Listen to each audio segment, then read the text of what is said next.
comprendre le mode d'action des inhibiteurs de l'enzyme de conversion et des antagonistes de l'angiotensine 2, on devrait connaître le système rénine-angiotensine-aldostérone, qui est le principal système de contrôle de la pression artérielle. En fait, quand il y a une baisse de la tension artérielle, on aura une hypoperfusion des artères rénales, ce qui va stimuler l'appareil juxtaglomérulaire de sécréter une enzyme appelée la rénine. La rénine va agir au niveau du foie et provoque la transformation de l'angiotensinogène en angiotensine 1. L'angiotensinogène, c'est une protéine synthétisée par le foie.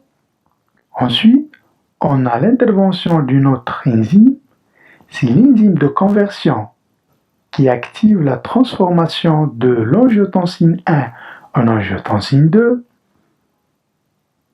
Et à la fin, l'angiotensine 2 exerce deux actions principales. Elle va se fixer sur des récepteurs appelés AT1 au niveau du tissu musculaire lisse, de la paroi vasculaire, et engendrer une vasoconstriction puissante. La deuxième action, c'est la stimulation de la synthèse de l'aldostérone. L'aldostérone agit au niveau du rein, plus précisément au niveau du tube contourné distal. Il favorise la rétention hydrosodée par la réabsorption rénale du sodium et fait sortir le potassium. Donc, une vasoconstriction systémique plus une rétention hydrosodée engendre l'augmentation ou bien l'élévation de la pression artérielle. En principe, là, on peut déduire l'action des UEC et des ARA2.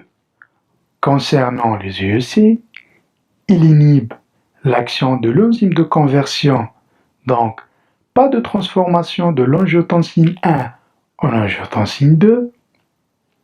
Les antagonistes des récepteurs de l'angiotensine 2 sont des substances qui entrent en compétition avec l'angiotensine 2.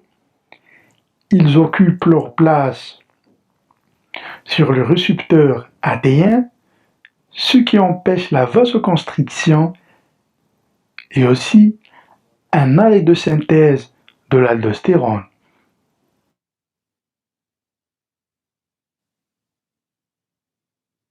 Et donc, pas de vasoconstriction systémique et pas de rétention hydrosodée. Et la pression artérielle va diminuer nettement.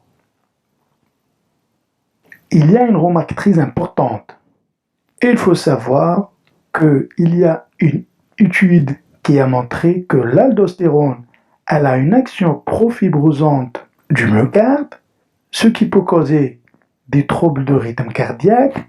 Donc, la prescription de ces médicaments diminue ce risque.